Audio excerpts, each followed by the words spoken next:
consultora técnica da empresa Solótica e gostaria de agradecer primeiramente por fazer parte desse simpósio tão enriquecedor para a nossa prática profissional. Para mim é uma honra estar aqui no CLAS 2020. Bom, hoje eu vou falar da Best Fit tórica posterior, que é um desenho muito interessante para a correção dos altos astigmatismos corneanos, para as córneas regulares.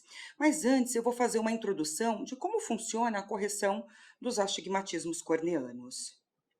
As lentes de contato rígidas, no geral, passaram por inúmeras transformações ao longo das últimas décadas. E essas transformações estão relacionadas aos desenhos, aos materiais e ao processo de fabricação. Tudo isso fez com que o tempo na adaptação fosse otimizado e fez com que o paciente final se beneficiasse de vários fatores, como melhora da acuidade visual, do conforto, da tolerância. Essa é a nossa planta industrial, localizada no Brasil, na cidade de São Paulo. Aqui à esquerda, nós temos a nossa planta lá no início, na década de 50, e do lado direito, a nossa planta atualmente, nesse ano de 2020. O nosso processo é todo automatizado por torno CNC e temos um portfólio imenso de lentes gelatinosas e rígidas. Na linha das lentes rígidas, nós temos desenhos que atendem praticamente 100% dos perfis corneanos. Uma boa adaptação de lentes de contato pode ser desafiadora em alguns casos. Sabemos que envolve a construção de um complexo tridimensional que deve se manter estável, sem nenhuma força extra de adesão, numa superfície vertical, sendo constantemente deslocada ao piscar. Então, as pálpebras, as alterações na curva do limbo e as forças capilares do filme lacrimal são fatores que influenciam numa boa adesão, numa boa adaptação, no conforto e na tolerância. Vários fatores podem influenciar uma adaptação de lentes de contato e devemos conhecer quais são esses influenciadores, fazendo uma boa análise topográfica, uma boa análise da refração e o teste com as lentes de contato. Então, o primeiro ponto que é importante saber é notar o astigmatismo presente na superfície anterior da córnea, para fazer a indicação do melhor desenho. Então, para os altos astigmatismos, nós vamos falar do desenho da Best Fit tórica posterior. Já para os astigmatismos corneanos até 3 dioptrias, ou para o baixo astigmatismo corneano, não há necessidade desse desenho especial e conseguimos corrigi-lo com uma lente monocurva, com uma lente asférica, por exemplo. Aqui nós temos o desenho da nossa lente Best Fit, que é uma lente asférica com uma curva posterior e com zona ótica de 8 a 8,8, e a partir da zona ótica nós temos uma asfericidade, chamada de edge lift, todo controlado pelo torno CNC. São lentes que nós trabalhamos com diâmetro grande, de 9,4 a 10,4, claro, respeitando que córneas mais planas, diâmetros maiores, córneas mais curvas, diâmetros menores. E conseguimos também fazer um trabalho de bordo, com 3 opções para flat e 3 opções para steep. Bom, a forma habitual da correção do cilíndrico com lentes rígidas gás permeáveis é pela formação de uma lente lacrimal. E isso ocorre porque o índice de refração da lágrima é muito próximo do índice de refração da córnea. Então, a lágrima, ela se comporta como se fizesse parte da córnea, como um meio único. E desta forma, os astigmatismos regulares ou não são neutralizados pela lente rígida gás permeável. Outras 2 leis muito importantes, leis da física, é a lei da pressão e a lei da capilaridade. A gente vai observar que essas 2 leis estão bem presentes nesse nosso desenho da Best Fit tórica de face posterior. Então, é muito importante que a gente conheça um pouco essas 2 leis. A lei da pressão, ela é a lei de Pascal, força sobre área. Ela diz que quanto maior a área, menor a pressão. Então, se eu tiver uma lente bem posicionada na córnea, essa força bem distribuída, eu vou ter uma menor pressão localizada, logo o paciente vai sentir mais conforto e maior será a tolerância. Já a força da capilaridade, ela é a força que mantém a lente na córnea. Então, a força da capilaridade é a aproximação de duas paredes interpostas por um líquido.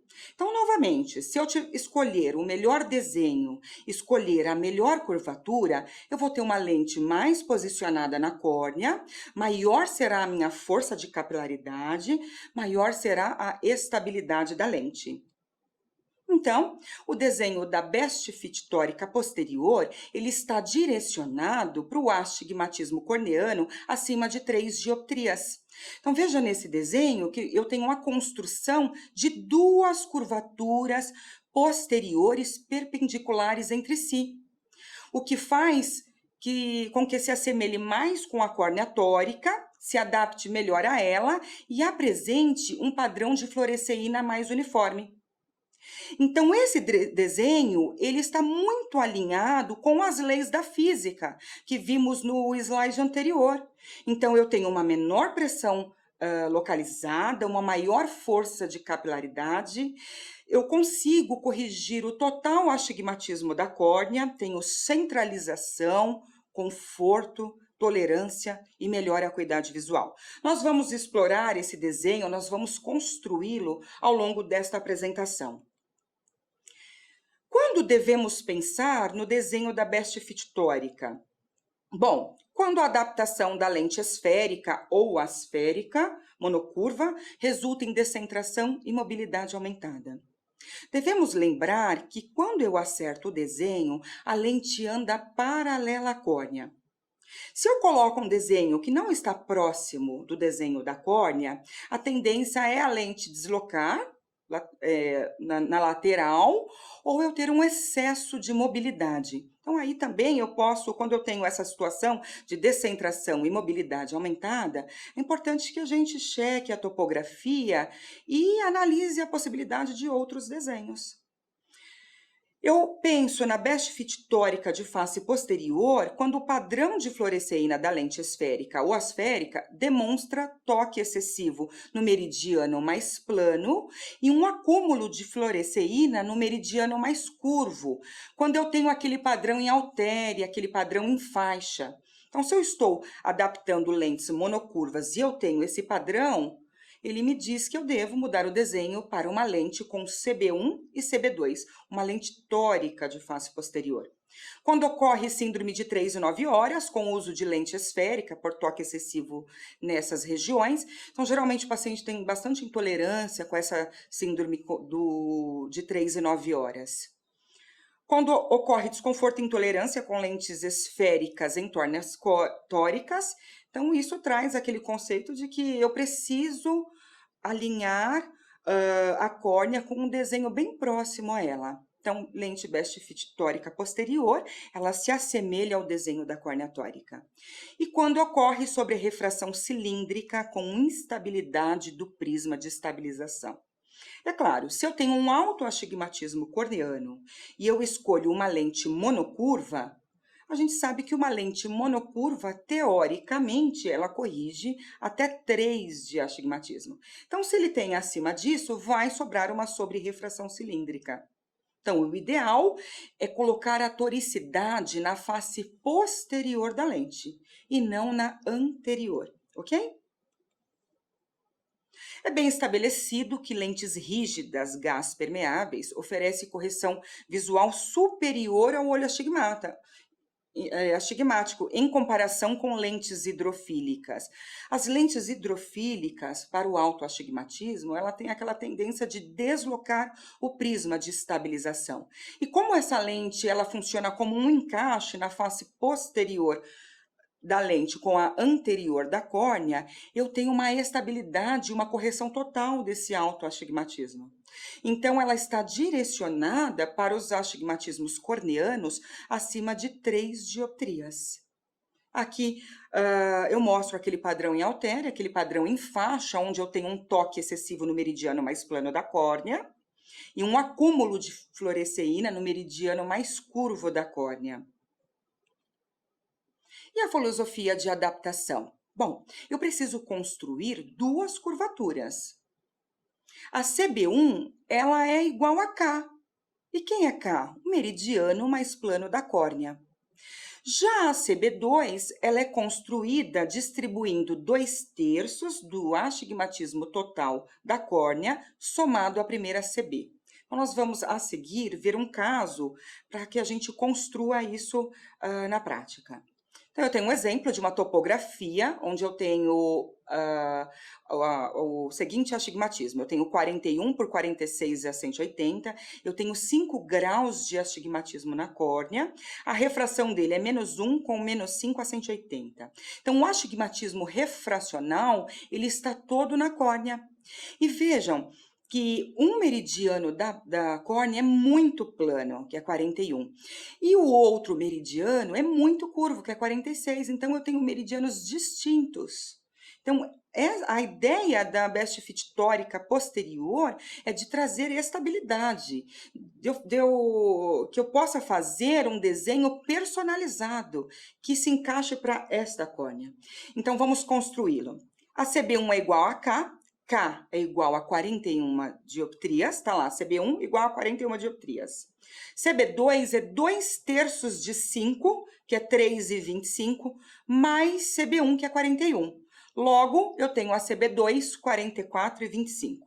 Então, projetei essa lente para esta topografia de 41 por 46, eu vou ter uma lente com CB1 41 dioptrias por 44,25 dioptrias. Vejo que ela praticamente está como a córnea, né? Uma córnea tórica e uma lente tórica. Agora, vamos pegar esse mesmo exemplo e vamos começar com lentes monocurvas. Vamos ver se vai dar certo? Eu tenho 41 por 46, eu tenho 5 de astigmatismo na córnea, então como que eu construo a curva base de uma lente monocurva? É só distribuir 1/3 do astigmatismo total de córnea em K. Então, eu tenho uma curva só de 42,25. Vejam, o meridiano da córnea é 41, é muito plano, e o K', que é o meridiano mais curvo, é 46. 42,25, ele ficou mais próximo de K. Então, olha no padrão de fluoresceína, eu tenho o padrão de Alteri. Eu tenho uma faixa no meridiano mais plano e um acúmulo no meridiano mais curvo. Então, eu não consegui equilibrar em uma curvatura só a diferença desses dois meridianos da córnea. Então, aqui o ideal seria a lente construída anteriormente, com uma curva 41, né, por 44,25. Como que eu vou fazer uma avaliação de uma lente best fit tórica posterior? Eu vou fazer a análise por meridiano. O primeiro ponto é acertar o meridiano mais plano. Ele deve estar alinhado com o meridiano mais plano da córnea. Feito esta análise, após acertar essa análise, eu vou fazer a análise do meridiano mais curvo, que ele também deve estar alinhado com o meridiano mais curvo da córnea. Então, essa lente ela não pode nem tocar excessivamente e nem fazer um acúmulo de fluoresceína. A lágrima, ela tem que ter a sua translação, tem que ter uma troca uniforme nos dois meridianos. Então, agora a gente vai passar para um caso clínico, para que a gente possa trabalhar esses conceitos vistos até agora. Aqui eu tenho um caso de uma paciente de 39 anos, uma paciente hipermétrope com alto astigmatismo. No astigmatismo refracional dela, ela tem 7 dioptrias, então ela tem no olho direito mais 3,5, com -7 a 180, e no olho esquerdo ela tem mais 3,5 de hipermetropia, com -7,5 de astigmatismo no eixo 180. Vamos analisar a topografia. No olho direito, essa paciente tem 42,86 por 47,86. Vejam pela topo que naquela faixa azul, onde indica o meridiano mais plano da córnea, né? Então, ali ela tem 42,86 e no meridiano vertical, que a gente tem uma cor mais acentuada, indicando o meridiano mais curvo da córnea, ela tem 47,86. É um astigmatismo regular, porque os meridianos são perpendiculares entre si e simétricos, eles estão na mesma cor ali nos dois meridianos. No olho esquerdo também um alto astigmatismo, onde no meridiano mais plano, ali na faixa azul, ela tem 41,87 dioptrias, e no meridiano mais curvo, onde eu tenho a presença de cores mais quentes, ela tem 47,48. Vamos começar, nesse caso, falando de lentes monocurvas. Eu comecei com uma lente asférica, né, que é multicurvas, com uma curvatura só na face posterior. Então, eu tenho no olho direito 43 dioptrias mais 3 diâmetro 10, e no olho esquerdo 42,5 mais 3 diâmetro 10. Veja que eu tenho o padrão em faixa. Toca excessivo no meridiano mais plano, como a topografia. E o meridiano mais curvo, como está afastado da córnea, ela tem esse acúmulo excessivo de fluoresceína. Então, eu posso trocar o desenho também através do padrão de fluoresceína. Aqui já me diz que eu devo mudar o desenho para uma lente tórica de face posterior. Então, eu vou seguir aquele cálculo, trabalhando a CB1 em K e a CB2 distribuindo 2/3 do astigmatismo total de córnea, e eu tenho 42,5 por 45,5, plano 9,8. No olho direito, eu coloquei esta lente da caixa de prova, e eu tenho 42 por 45, grau plano 9,8 no olho esquerdo. Vejam que o olho direito, no meridiano mais plano, ela toca a córnea. Você vê que não tem a passagem de lágrima. Então, eu preciso aplanar um pouco esse meridiano. E já no meridiano mais curvo, que ela tem 45,5, eu vejo um acúmulo excessivo. Então, preciso ajustar o meridiano vertical. No olho esquerdo, que ela tem 42 dioptrias no meridiano mais plano, eu já vejo esse meridiano ok, tem passagem de lágrima, não tem toque acentuado, mas eu vejo um excesso de fluoresceína no meridiano mais curvo, no meridiano vertical. Então, no olho esquerdo, eu vou ajustar um pouco o meridiano vertical. No olho direito, eu vou aplanar o meridiano horizontal e ajustar o meridiano vertical. E aí eu tenho as lentes entregues. 42 por 45, 75, mais 3,25, 9,8, com a acuidade visual 1. E no olho esquerdo, 42 por 45, 75, mais 3,25, 9,8, acuidade visual 1 também. Vejam que há uma fluoresceína uniforme, não há um toque excessivo e nem acúmulo excessivo em nenhum dos dois olhos. Só fazer uma observação. Ao lado, eu tenho a CB1 e a CB2. Então, por isso que traz essa fluoresceína mais uniforme, ok? Bom, eu tenho uma outra apresentação, um outro caso clínico, também uma paciente de 43 anos, natural de Apucarana, uma cidade do Paraná, usa óculos desde os 10 anos de idade, já usou lentes gelatinosas tóricas, mas não obteve a visão desejada, tem um par de lentes rígidas que usa bem pouco, porque incomodam demais. Essas lentes incomodam porque ela faz o uso de visão simples, então aqui ela precisaria desse desenho da Best Fit tórica posterior. Vamos analisar o caso. É uma paciente hipermétrope com um alto astigmatismo corneano. Ela tem mais 4 com menos 4 a 180 no olho direito. E no olho esquerdo ela tem mais 5 com menos 6,5 no eixo 180. No olho esquerdo ela tem um astigmatismo maior do que o olho direito. Sem doenças, ela é nutricionista. Vamos olhar com detalhes esse caso. Fazendo esse exame oftalmológico, no olho direito a acuidade visual sem correção é 20/200, J2 para perto. No olho esquerdo ela tem 20/200, J2 para perto. Na refração dinâmica, mais 5,25 com menos 4 a 1,75, com adição de 0,75. No olho esquerdo ela tem mais 5,5 com menos 5,5 a 180, adição mais 0,75. Acuidade visual com correção. Para longe, ela tem 20/30 no olho direito J1, no olho esquerdo, ela tem 20/30 parcial J1. Na bio, ela tem uma nubécula às 8 horas no olho direito, no olho esquerdo sem alterações. Pressão intraocular 18 no olho direito, olho esquerdo 17, mapeamento de retina ok. E a topografia dela, nós vamos avaliar com mais detalhes no próximo slide. Ela tem aqui também um astigmatismo regular, simétrico. No olho direito, ela tem 3,75 de astigmatismo. No K1, que é o meridiano mais plano, naquela faixa em verde, no meridiano horizontal, ela tem 41,64. No meridiano vertical, onde eu tenho as cores mais quentes, representando as regiões mais curvas da córnea, ela tem 45,39.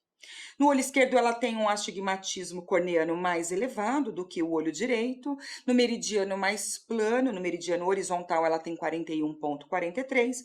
No meridiano vertical, ela tem 46,65.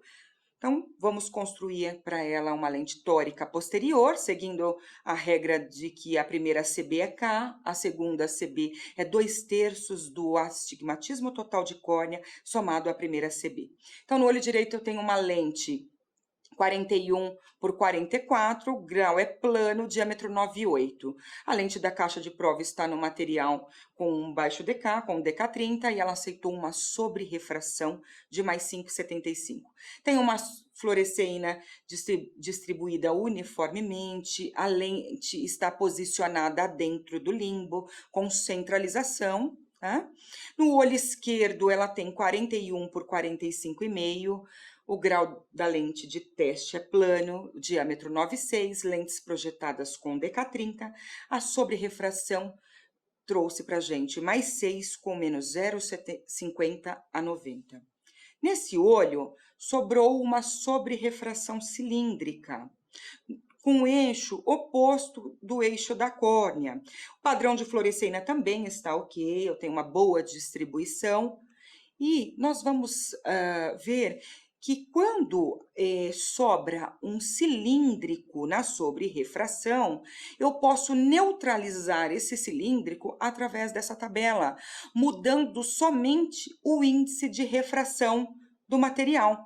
Então, essas diferenças entre o índice de refração entre um material e outro me traz um potencial de cilíndrico induzido. Nós vamos falar um pouco dessa tabela mais na frente, num tópico sobre implicações ópticas. Aí eu vou trabalhar bastante essa questão do índice de refração e falar um pouco como a gente neutraliza todos os astigmatismos que sobram na sobre-refração para esse desenho, tá? Aqui, para concluir, ela utilizou o material Optimum Extra, que é um material que tem um menor índice de refração. Então, ele acaba neutralizando aquela sobre-refração cilíndrica. Então, eu só mudando o material, eu consigo neutralizar esse cilíndrico. E no olho esquerdo, ele ficou com um grau de mais 6,5 esférico. E com lente final, eu tenho no olho direito 41/44,98, trabalhando com o material Optimum Extra, que é o material que tem o menor índice de refração. O grau final ficou mais 6,25, porque eu fiz a distância ao vértice. No olho esquerdo, 41/45,5, no diâmetro 9,6. A escolha importantíssima do material Optimum Extra, nesse caso, até para neutralizar aquele astigmatismo de 0,50, com grau final de mais 6,5, também calculando a distância ao vértice. Olhando, eu tenho duas lentes centralizadas, com boa distribuição de lágrimas, sem a presença de acúmulo acentuado em nenhum dos dois meridianos e nem toque central acentuado. Tudo bem?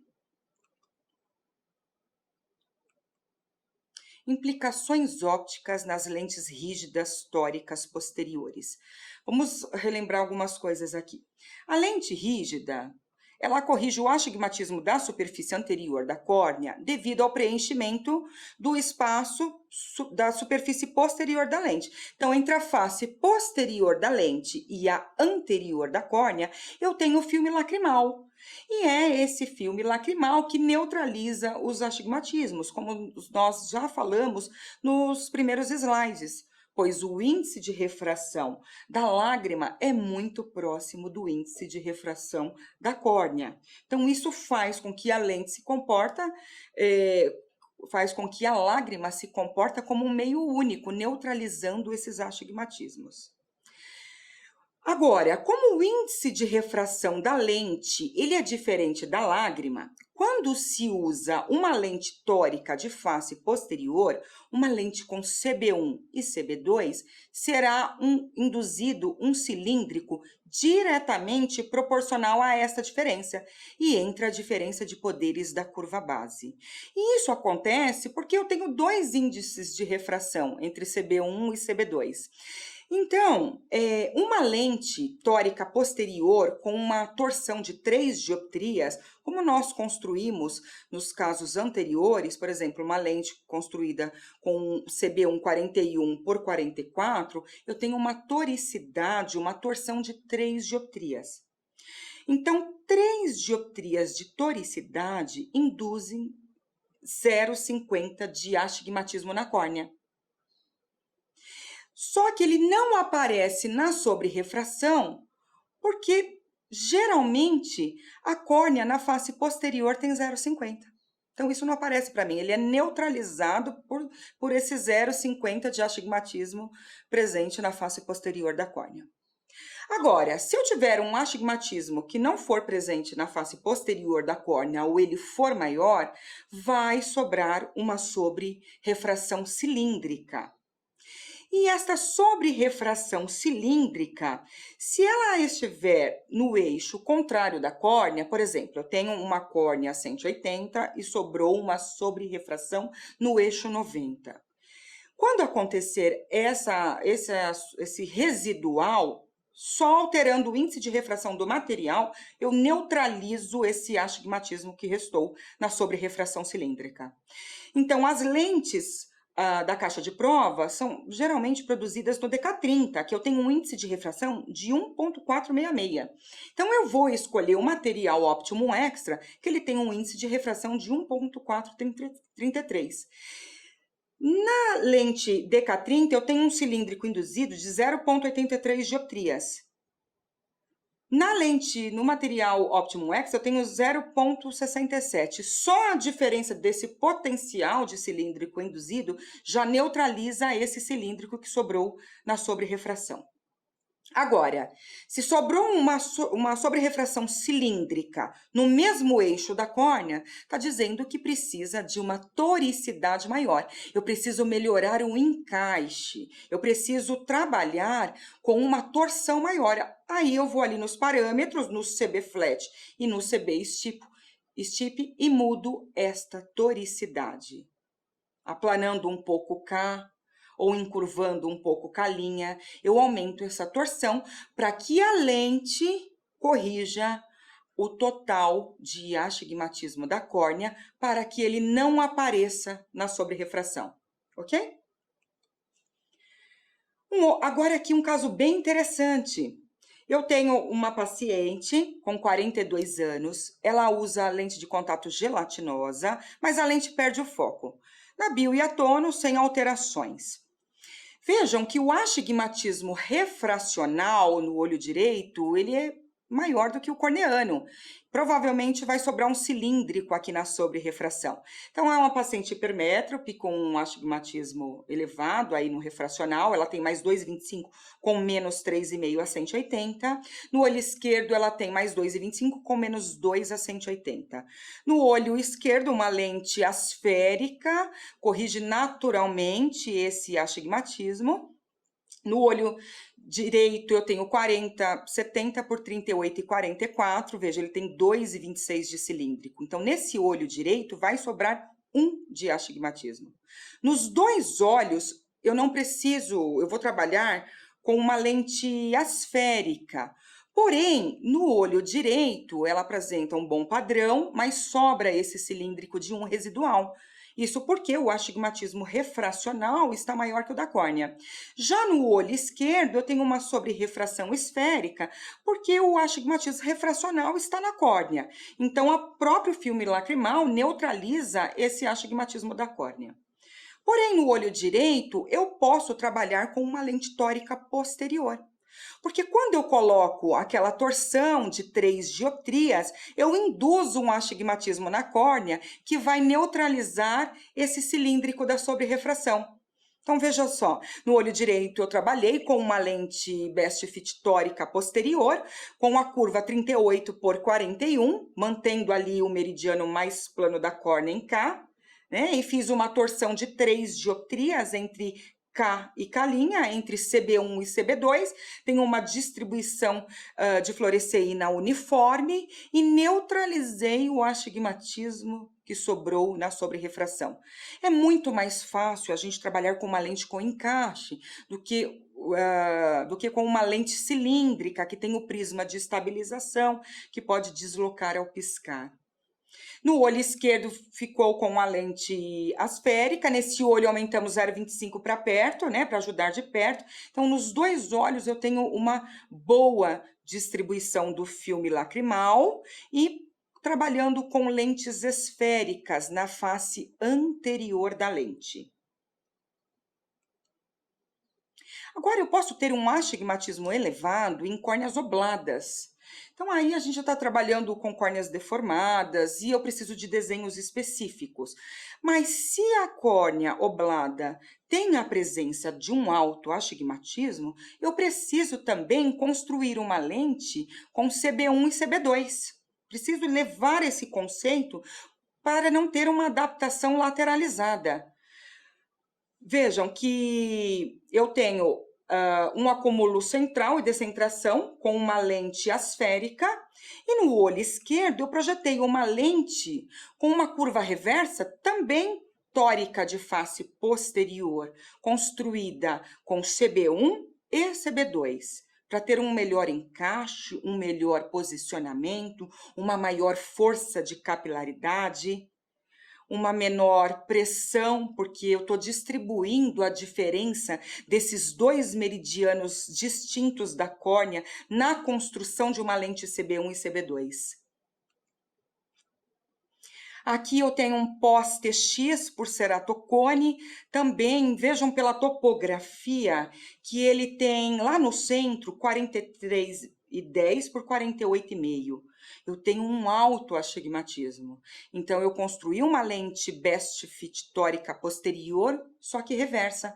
Eu tenho no centro 48,5 por 51,5. E veja a distribuição da lágrima.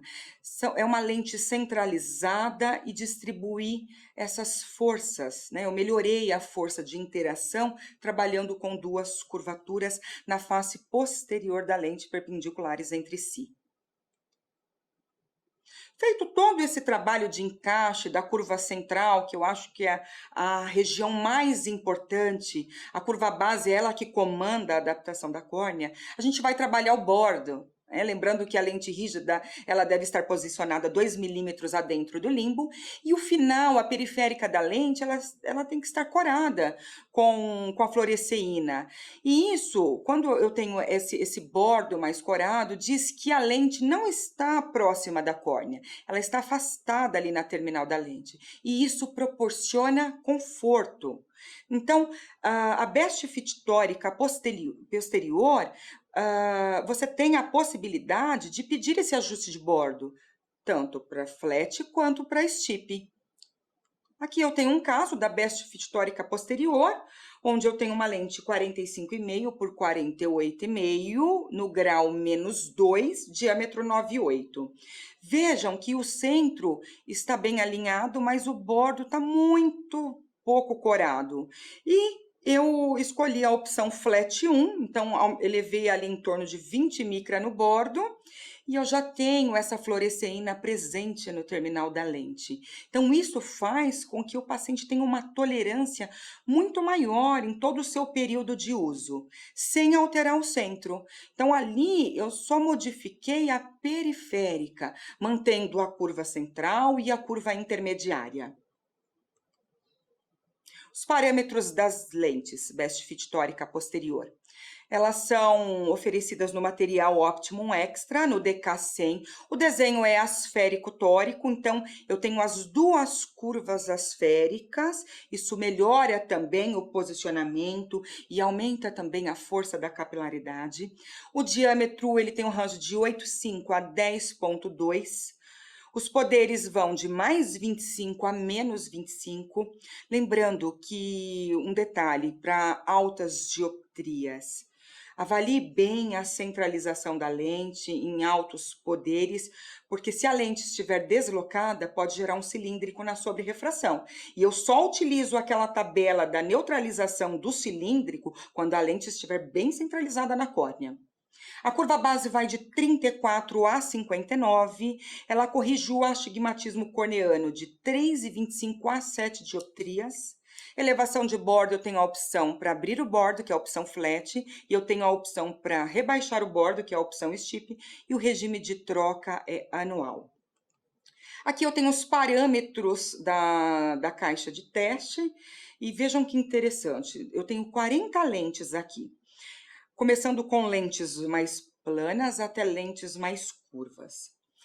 Até a lente 29, eu tenho uma diferença de 3 dioptrias entre a CB1 e a CB2. Por exemplo, a número 1, ela tem 34 por 37.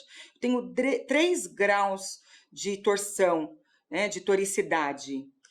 Mas eu posso me deparar com um astigmatismo bem elevado, por exemplo, um astigmatismo de 7 dioptrias na córnea. Se eu fizer 2/3 de 7, vai dar 4,25. Então, eu precisaria de uma lente com uma torção maior para corrigir todo o astigmatismo da córnea. Então, a partir da número 30, eu tenho lentes projetadas com 4 graus de toricidade. Então, nessa caixa de prova, eu consigo atender desde o astigmatismo moderado, ali com 3,25 dioptrias, até o astigmatismo elevado com 7 dioptrias, ok? E aí, nas considerações finais, é importante que a gente saiba que as lentes rígidas, gás permeáveis tóricas posteriores, desempenham uma função importante na adaptação de lentes de contato para esses casos de altos astigmatismos, para esses pacientes portadores de astigmatismos corneanos regulares. Então, é importante sabermos indicar e adaptar estas lentes para proporcionarmos melhor visão, conforto e saúde ocular para os pacientes. Bom, aqui eu vou deixar os meus contatos, tem o meu e-mail, o meu telefone, que tem a disponibilidade do WhatsApp. Se você tiver alguma consideração a fazer, algum comentário, alguma dúvida, eu estarei à disposição nesses 2 contatos. Eu agradeço mais uma vez por esta oportunidade e desejo a você um excelente simpósio.